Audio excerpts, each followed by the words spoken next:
Chapter 12, The Biologic Miscalculation and the Human Struggle for Freedom. Our interest in the development of freedom. This chapter will deal with the biologic miscalculation that, as history proves, all freedom movements have made. Biologic miscalculation. It is a miscalculation that nipped freedom efforts in the bud or frustrated satisfactory regulations in social life, which had already been attained. This endeavor is prompted by the conviction that only work democracy can create the basis of genuine freedom. My experiences in social discussions lead me to believe that the exposure of this miscalculation will very likely be taken amiss. It imposes the highest demands upon the will to truth of each and every one of us. In actual practice, it implies a great burden in the daily struggle for existence, for it transfers all social responsibility to the working men and women in factories, on farms, in clinics, offices, laboratories.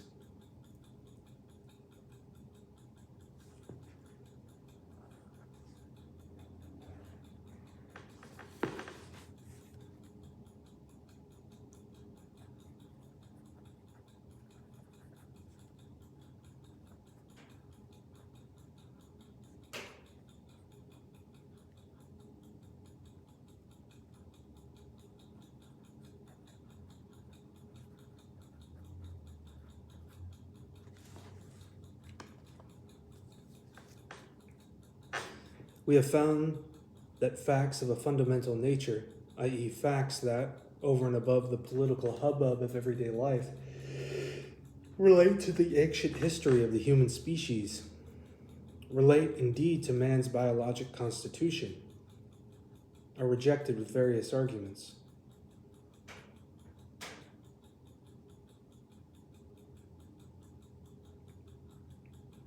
At bottom, however, the motive is always irrational.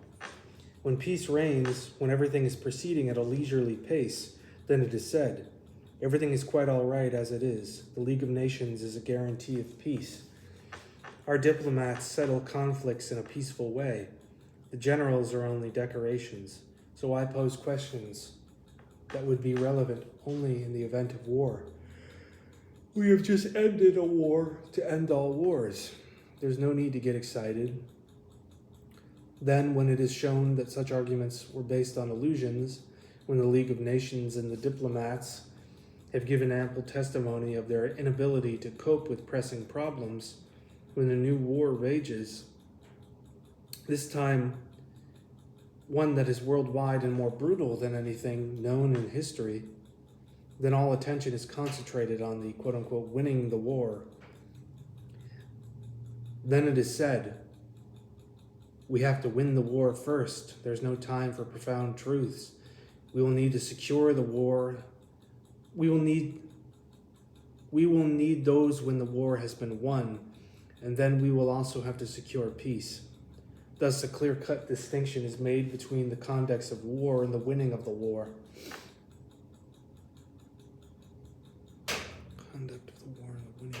the war. Between the termination of hostilities and the conclusion of peace. Only after the war has been won and the peace concluded does one want to proceed to secure peace.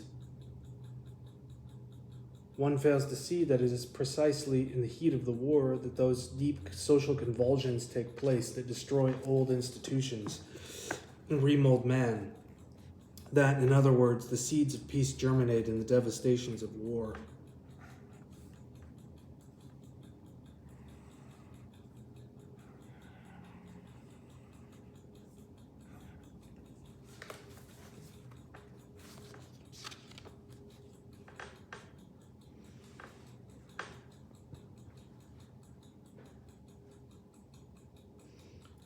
Man's intense longing for peace is never so strong as it is at time of war.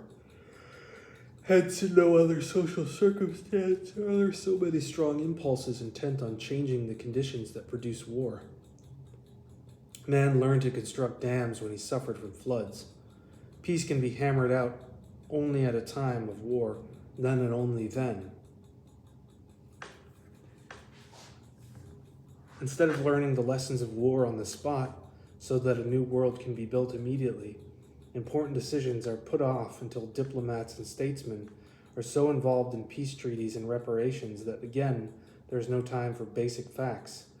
In the transition period from the cessation of hostilities to the conclusion of a sham peace, we hear statements like this. First, the damages of war must be repaired. The war production has to be converted to peace production. Our hands are full. Before dealing with these basic facts, let us arrange everything peacefully. In the meantime, lessons of war have been forgotten. Once again, everything has been arranged in such a way that in the course of one generation, a new, even more horrible war has broken out. Once again, there is no time, and one is too busy to concern oneself with basic truths. The emotions of wartime rapidly give way to the old rigidity and emotional apathy. Rigidity and emotional apathy.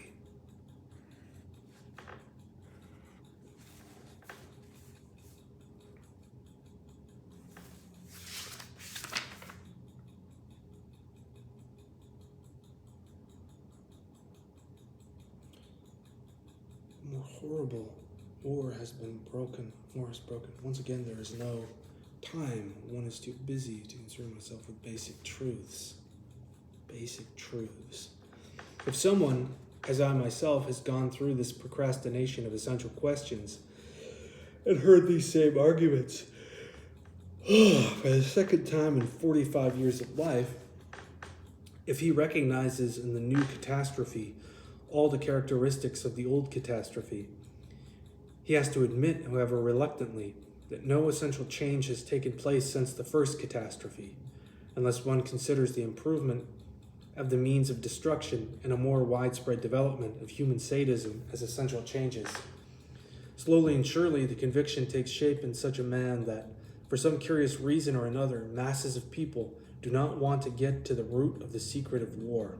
They fear the truths that could bring them a painful cure.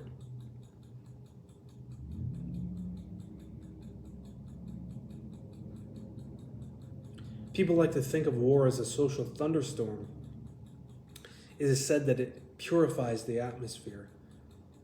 It has its great benefits. It quote-unquote hardens the youth and makes them courageous. As far as that goes, people say, we have always had and will always have wars. They are biologically motivated. According to Darwin, the struggle for existence is the law of life. Why then were peace conferences organized?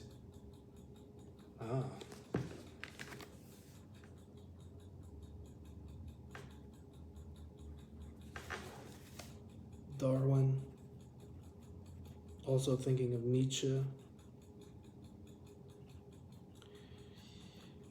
Truth and Lying in a Moral Sense, where he talks about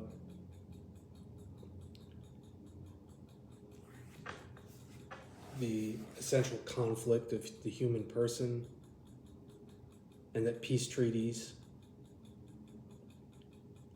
I mean, he has a very cynical view of peace treaties. Anyways, I'll have to review that.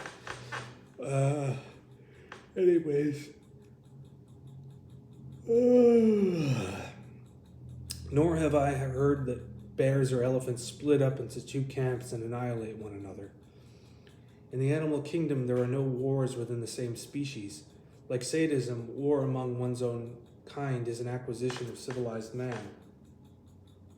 No, for some reason or another, man shies away from putting his finger on the causes of war. And there can be no doubt that better ways than war exist of making youth fit and healthy, namely a satisfying love life, pleasurable and steady work, general sports, and freedom from the malicious gossip of old maids. In short, such arguments are hollow chatter. What is this fact, anyhow? Why do people fear it? Is it possible that in his inmost self, every man knows this fact, but is afraid to admit it to himself and to his neighbor. It boils down to this. As a result of thousands of years of social and educational distortion, masses of people have become biologically rigid and incapable of freedom. They are not capable of establishing peaceful coexistence. Social and educational distortion, biologically rigid. Biologically rigid.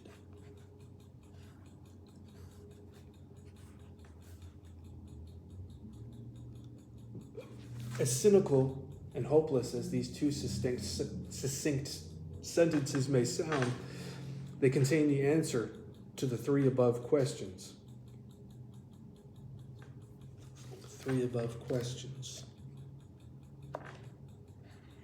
The three above questions again. What is this fact anyhow? Why do people fear it? Is it possible that in his inmost self every man knows this fact but is afraid to admit it to himself and his neighbor? No one wants to acknowledge the truth they contain or even listen to them. No democratic statesman would know what to make of it. Every honest man knows it. All dictators have built their power on the social irresponsibleness of masses of people. They have made no bones about consciously exploiting this fact. For years on end, far more than half the civilized German people heard the assertion that the masses merely regurgitate what has been funneled into them. They reacted to this with slavish loyalty. They themselves brought about this ignominious, I'm not sure how you pronounce that, ignominious situation. It is ridiculed. It is ridiculous to contend that the psychopathic general was capable of oppressing 70 million people all by himself.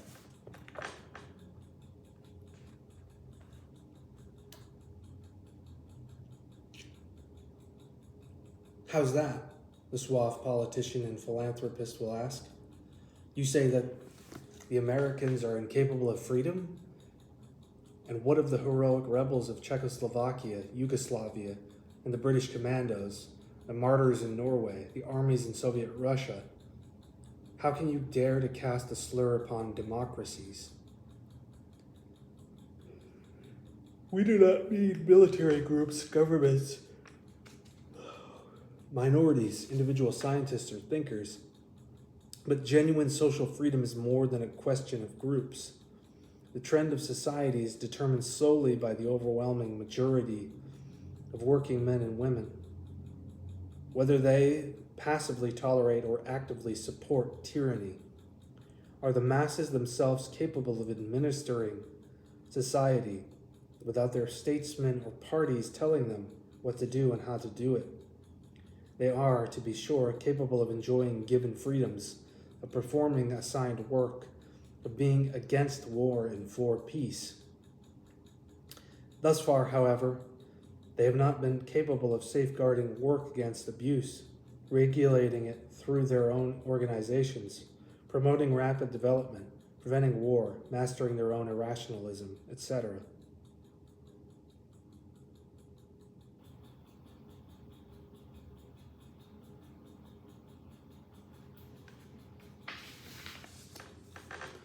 The masses cannot do these things because until now they have never been in the position to acquire and practice this ability.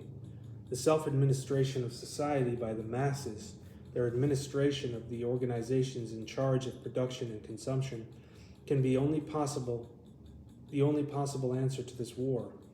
One who takes the masses seriously demands their full responsibility, for they alone are peacefully disposed. The responsibility and the capacity to be free must now be added to the love of peace. The responsibility and capacity to be free. As bitter as it may be, the fact remains. It is the irresponsibleness of masses of people that lies at the basis of fascism of all countries, nations, and races, etc. Fascism is the result of man's distortion over thousands of years. It could have developed in any country or nation. It is not a character trait that is confined specifically to the Germans or Italians. It is manifest in every single individual of the world.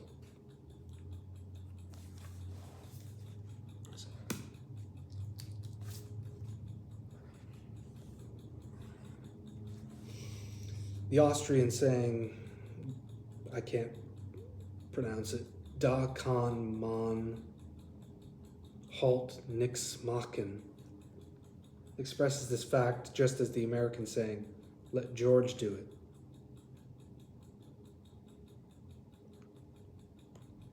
That this situation was brought about by a social development which goes back thousands of years does not alter the fact itself.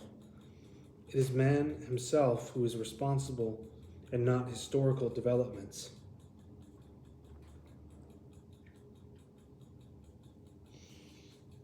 It was the shifting of the responsibility from living man to historical developments that caused the downfall of the socialist movement, freedom movements. However, the events of the past 20 years demand the responsibility of the working masses of people.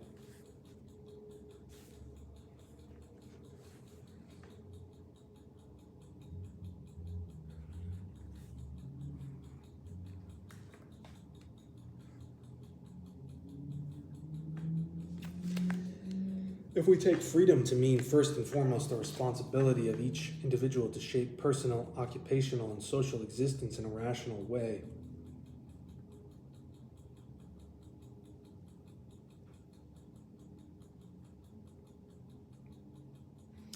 then it can be said that there is no greater fear than the fear of the creation of general freedom.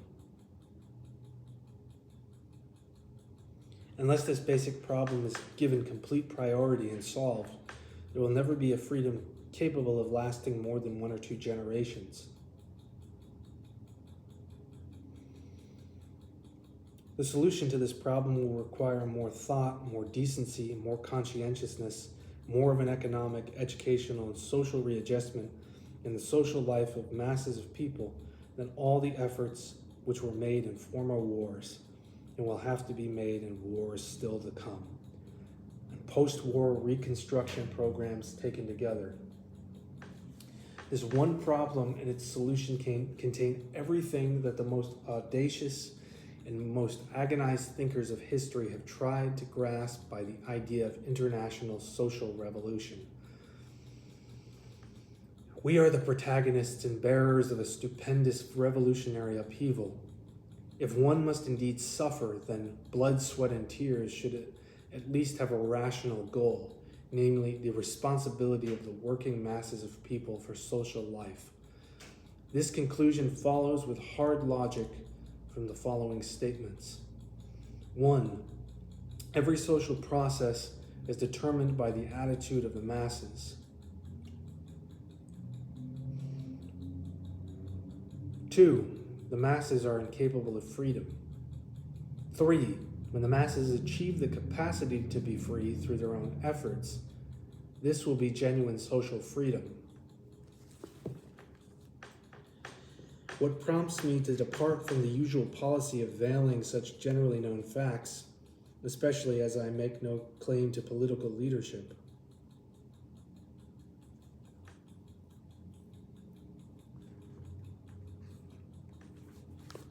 There are several motives. For years, I demurred from pursuing them, simply because I feared the consequences. Again and again, I hesitated to put my ideas down on paper. I tried to extricate myself from this perplexity by telling myself that I, of course, was not a politician and that political events were of no concern of mine. Or I evaded the issue by persuading myself that I had more than enough to keep me busy with my orgone biophysics and saw no reason why I should burden myself with an embarrassing, thankless, basic social question, which seemed hopeless for the time being anyhow.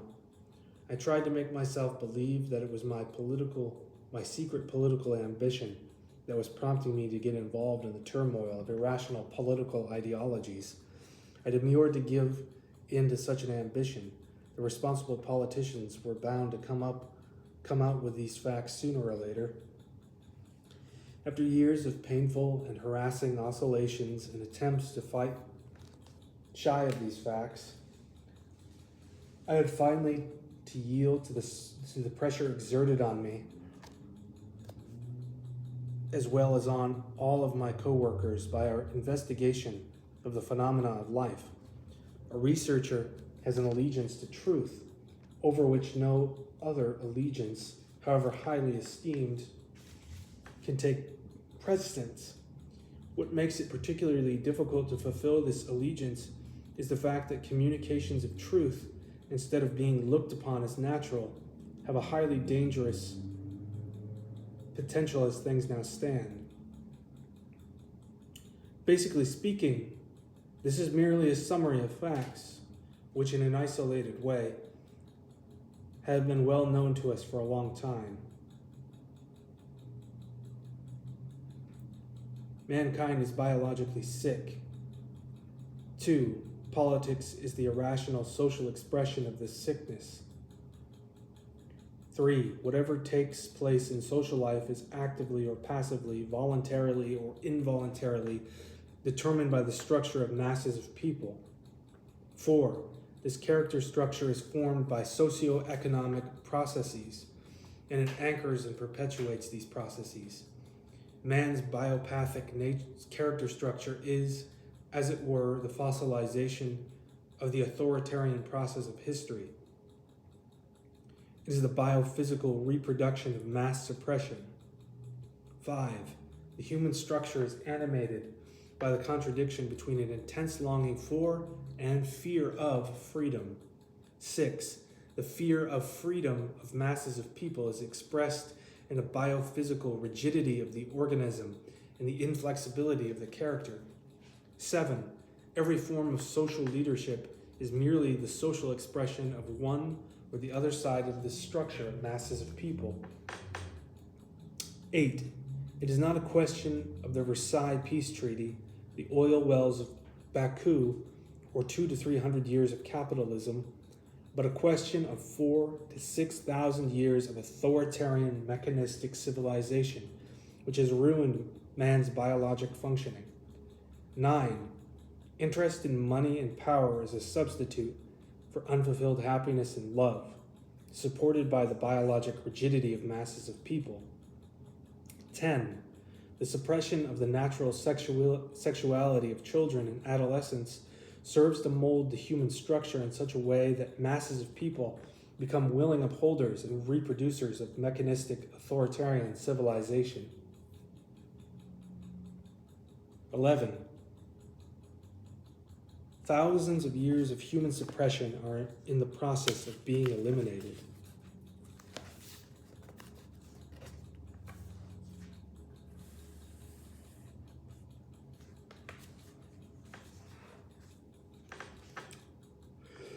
These are more or less the results of our research on the character and its relationship to social processes. We have a threefold interest in the development of a free world: personal, objective, and social.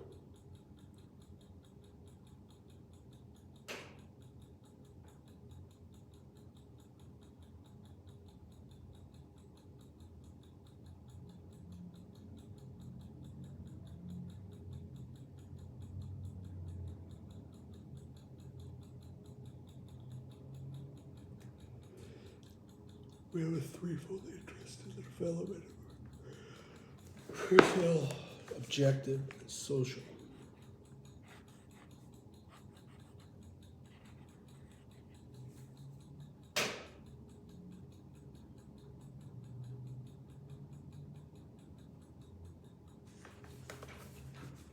The personal interest is determined by the threat to our existence as members of this mortally sick society. Those, like myself, who have lost their home, family, and possessions, who experienced 3.5 years of murder and war at first hand, who saw many friends die and go to pieces, who witnessed mass migrations and destruction of property, etc. in World War I, understand what millions upon millions of men and women are going through on this planet today. We want an end to this ignominy. I don't know how to pronounce it. Ignominy. It is ignominious that a handful of Prussian crooks and perverse neurotics, functioning as the quote-unquote Führer of one thing or another, are able to exploit the social helplessness of hundreds of millions of industrious and decent men and women. The ignominy is all the more poignant in view of the fact that these same millions of men and women unwittingly and naively allowed themselves to be taken in by these political swindlers. And this was the case not only in Germany, but elsewhere too. All we want is to be able to perform our work in peace, to love our wives or husbands without danger, to raise our children free of the miasma of the plague. In short, we do not want to be bothered, deceived, and led around by the nose by a handful of political swindlers in this short life of ours. Our lives have been crushed by politics long enough. We want an end to it once and for all.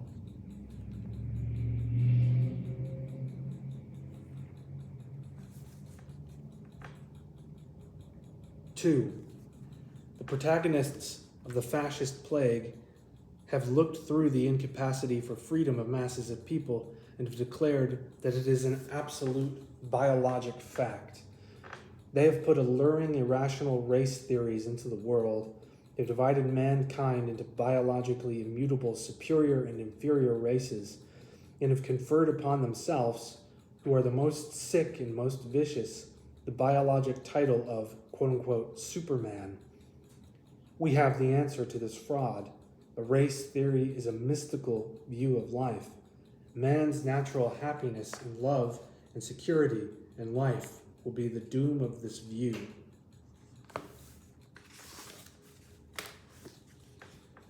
Three, our institute is faced with a momentous task. We have to prepare ourselves for two basically different possibilities. A, in the event that the Second World War will force the answer to social chaos to the surface and into social consciousness, we will be called upon to deal with great tasks. We will have to assume an enormous responsibility. We have to prepare ourselves for this possibility in advance. We must have a clear conception of our tasks. Our knowledge of human reactions and the effects of the fascist pestilence will have to be clearly organized if we do not want to fail. Our tasks can be fulfilled only within the framework of the general struggle for the establishment of genuine freedom. If we cherish the illusion that man's structure is immediately capable of freedom and self-administration, that, in other words, we need merely eliminate the plague of party fascism to make it possible for social freedom to function, to put justice before injustice, truth before falsehood, decency before meanness, then we too will be doomed together with everything else that is based on such illusions. This much is clear. The development of freedom requires that one be ruthlessly free of illusions, for only then will one succeed in rooting out irrationalism for masses of people to open the way to responsibility and freedom. To idealize masses of people and to commiserate with them will only produce fresh misfortunes.